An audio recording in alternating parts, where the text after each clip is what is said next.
Hello everyone, welcome to Nath পরিবার। আশা করি তোমরা সবাই ভালো আছো, আমিও ভালো আছি। একটা কথা না বললেই নয়, সেটা হলো যে আমি এতই ইরেগুলার, কিন্তু তবুও যে তোমরা আমার পাশে থাকো তার জন্য তোমাদেরকে অসংখ্য ধন্যবাদ। তোমরা দেখছো নাথ পরিবার চ্যানেল, আমি নাথ পরিবারের সবিতা নাথ। তোমরা এখন থেকে 5 থেকে 10 মিনিট থাকবে আমার সাথে। দেখে নাও আজ আমি কোন রেসিপি তোমাদের সাথে শেয়ার করছি।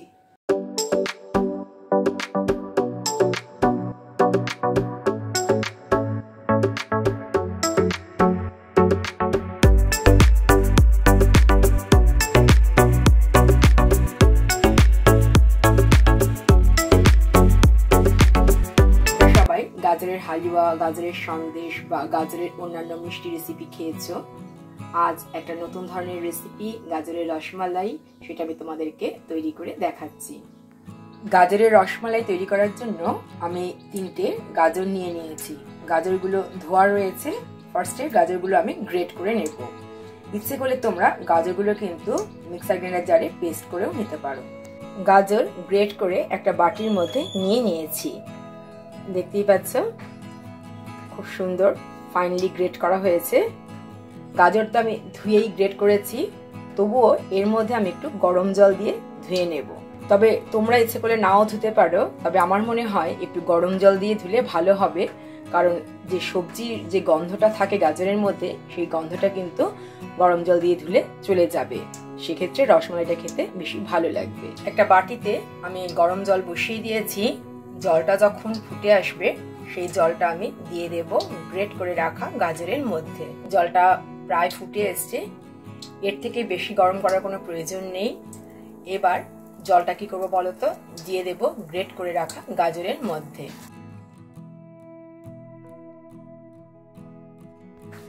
গাজরের মধ্যে গরম জল দিয়ে দিয়েছি, একটা চামচের সাহায্যে ভালো করে ধুয়ে নিচ্ছি।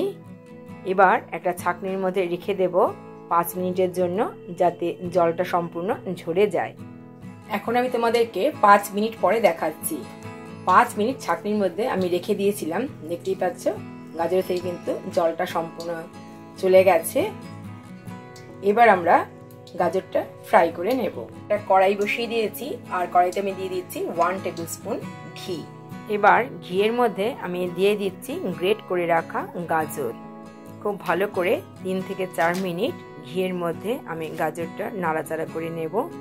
3-4 মিনিট নাড়াচাড়া করে নেবার পরে এর মধ্যে আমি দিয়ে দেব দুধ।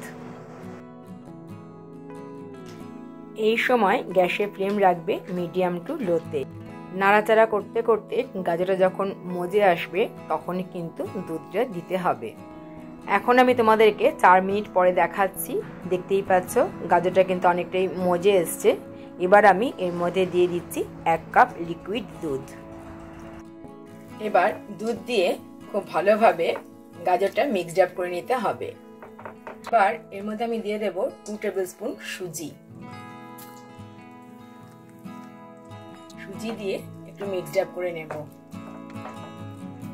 দেখাই যাচ্ছে সুজি দিয়ে খুব ভালোভাবে মিক্সড আপ করা হয়ে গেছে। সুজি দিয়ে খুব ভালোভাবে মিক্সড আপ করে নেবার পরে এর মধ্যে আমি দিয়ে দিচ্ছি গুঁড়ো দুধ।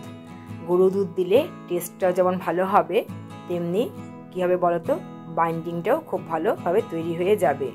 গুঁড়ো দুধ দিয়ে খুব ভালোভাবে মিক্সড আপ করে নেবার পরে আমি এর মধ্যে দিয়ে দিচ্ছি চিনি।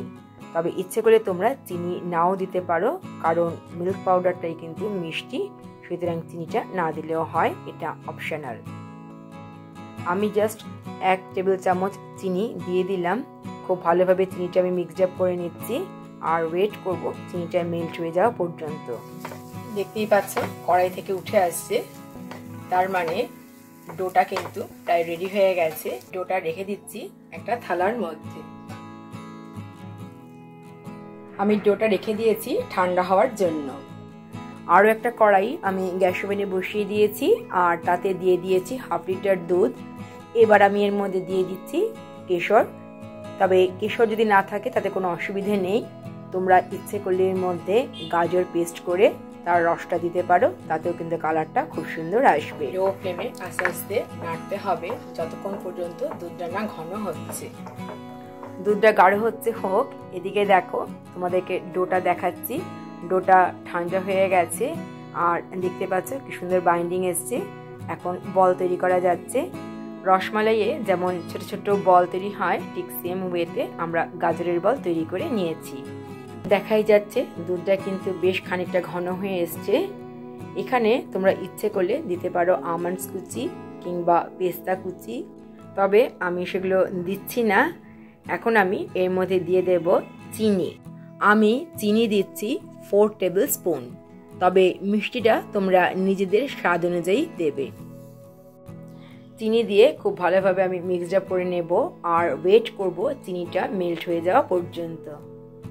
চিনি ভালোভাবে মেল্ট হয়ে যাওয়ার পরে আমি এর মধ্যে দিয়ে দিলাম তৈরি করে রাখা গাজরের বল আর দিয়ে দিচ্ছি এর মধ্যে 2 টেবিল স্পুন কনডেন্সড মিল্ক। তবে কনডেন্সড মিল্ক দেওয়াটা টোটালি অপশনাল, ইচ্ছে করলে দিতে পারো নাও দিতে পারো, তবে দিলে টেস্ট কিন্তু একটু বেশি হবে, এটা তো বোঝাই যায়। যাই হোক, আমি গাজরের বলগুলো দিয়ে দিয়েছি, একটু নাড়াচাড়া করে দিচ্ছি। গ্যাসের ফ্লেম মিডিয়াম টু হাইতে করে দেব। দেখতেই পাচ্ছ এখন অনেকটা ঘন হয়ে এসছে। এবার গ্যাসের ফ্লেম অফ করে দেব, কারণ যত ঠান্ডা হবে এটা কিন্তু আরও গাঢ় হয়ে যাবে। এছাড়াও গাজরের বলগুলো দেওয়ার পরে খুব বেশি সময় গ্যাস ওভেনের ওপর রাখবে না, তাহলে অনেক সময় হয় কি বলতো, বলগুলো ছেড়ে যেতে পারে। দেখতেই পাচ্ছ এরকম হয়েছে। এবার একটা বাটিতে আমি সার্ভ করে দেখাচ্ছি। একটা বাটিতে আমি সার্ভ করে দিয়েছি গাজরের রসমালাই।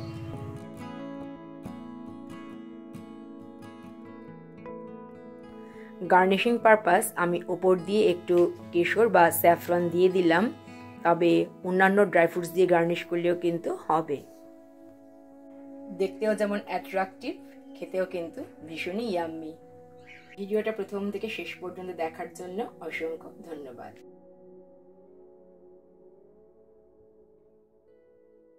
আশা করি আজকের ভিডিওটা সবারই ভালো লেগেছে। তাহলে আজ এই পর্যন্তই, দেখা হবে তোমাদের সাথে আবার নেক্সট ভিডিওতে।